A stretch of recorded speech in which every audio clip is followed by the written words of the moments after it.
Jika Allah itu kasih, bagaimana mungkin Ia menghukum seseorang yang bahkan belum pernah mendengar tentang juru selamat? Apakah penghakiman Allah benar-benar adil bagi semua orang? Pada episode ini kita akan membahas salah satu pertanyaan teologis yang paling mendalam dalam sejarah iman. Bagaimana mereka yang belum pernah mendengar tentang Kristus, dan bagaimana hal ini membuktikan bahwa Allah itu bukan hanya adil, tapi juga penuh kasih dan bijaksana? Mari kita gali bersama.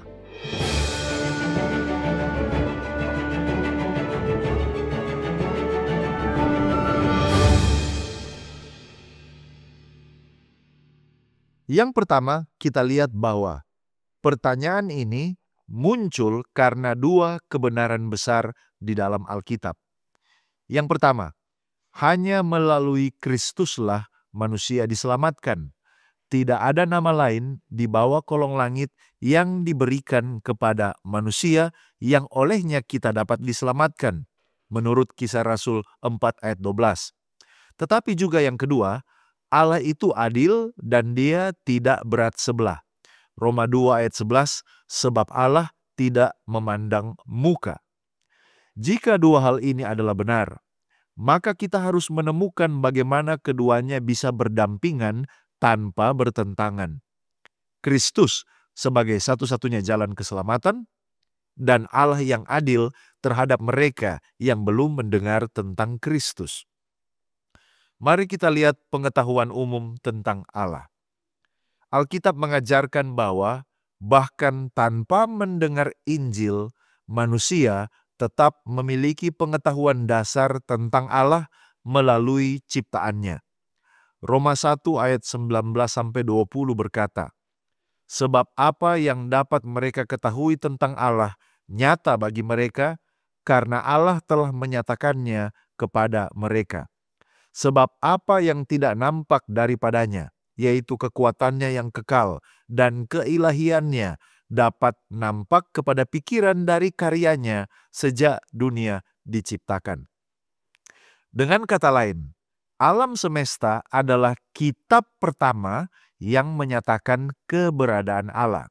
Setiap matahari yang terbit, setiap bintang di langit, setiap hati nurani yang menegur, semuanya bersaksi bahwa ada Allah yang hidup dan berkuasa.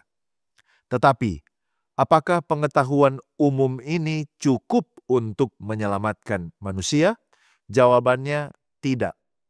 Pengetahuan umum hanya membuat manusia bertanggung jawab untuk mencari Allah. Allah menggunakan kesadaran ini untuk menumbuhkan kerinduan akan kebenaran, dan disinilah kasih karunia-Nya mulai bekerja. Kita perlu ingat bahwa ada tanggung jawab sesuai dengan terang yang diterima.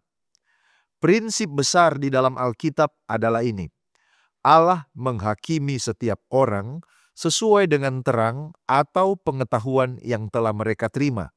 Roma 2 ayat 12-16. Sebab semua orang yang berdosa tanpa hukum Taurat akan binasa tanpa hukum Taurat.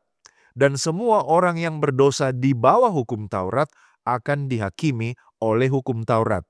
Karena apabila orang-orang yang tidak memiliki hukum Taurat oleh dorongan hati mereka melakukan apa yang dituntut hukum Taurat, maka mereka menjadi hukum bagi diri mereka sendiri. Artinya, seseorang yang tidak pernah memiliki Alkitab, tapi mendengarkan suara hati nuraninya yang Allah tanamkan dalam dirinya, tetap dapat menunjukkan respons terhadap terang yang kecil itu.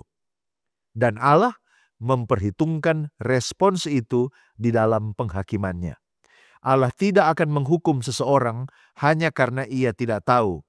Yang membawa hukuman adalah menolak terang yang sudah diberikan, sekecil apapun terang itu. Yohanes 3 ayat 19 mengatakan, "Dan inilah hukuman itu. Terang telah datang ke dalam dunia, tetapi manusia lebih menyukai kegelapan daripada terang." Selanjutnya, kita menemukan di dalam Alkitab bahwa Allah aktif mencari setiap jiwa. Mari kita ingat, Allah tidak pernah tinggal diam menunggu manusia datang kepadanya. Ia aktif mencari manusia, bahkan yang paling jauh dari Injil sekalipun. Kisah Para Rasul 17 ayat 26-27 berkata, "Dari satu orang saja ia telah menjadikan semua bangsa manusia, supaya mereka mencari Dia dan mudah-mudahan menjamah dan menemukan Dia, walaupun Ia tidak jauh dari kita masing-masing." Jadi bahkan di daerah-daerah terpencil, di suku-suku yang belum dijangkau, Allah tetap bekerja melalui beberapa hal. Yang pertama, alam ciptaan. Yang kedua, melalui suara hati nurani. Yang ketiga, melalui mimpi-mimpi penglihatan dan pengalaman rohani. Lalu kemudian, melalui pengaruh Roh Kudus yang lembut. Roh Kudus adalah utusan Allah yang bekerja melampaui batas-batas misi manusia.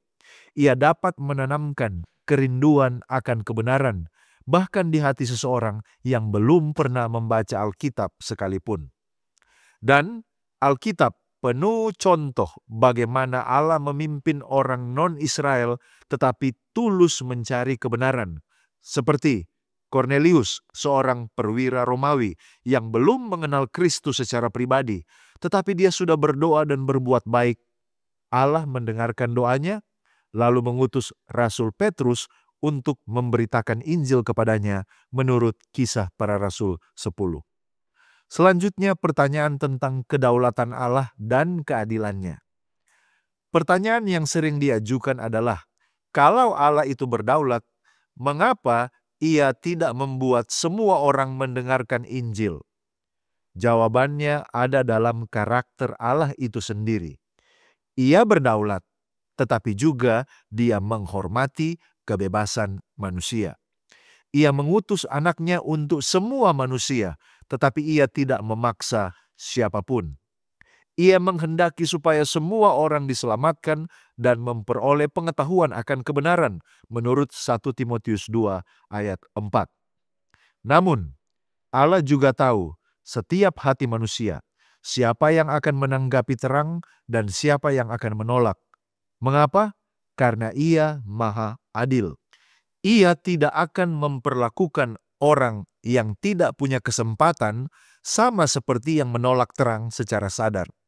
Dengan kata lain, tidak ada seorang pun yang akan binasa karena kebetulan lahir di tempat yang salah.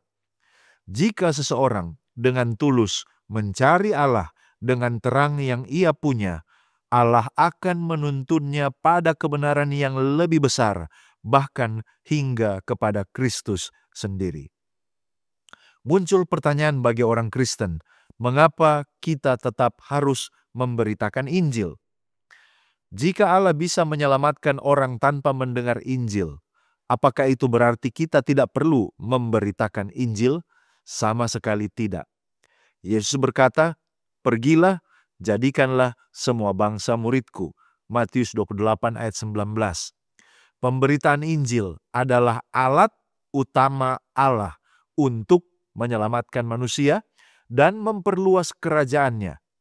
Roh Kudus bekerja di hati orang, tetapi Ia sering memakai manusia sebagai jembatan kasih karunia.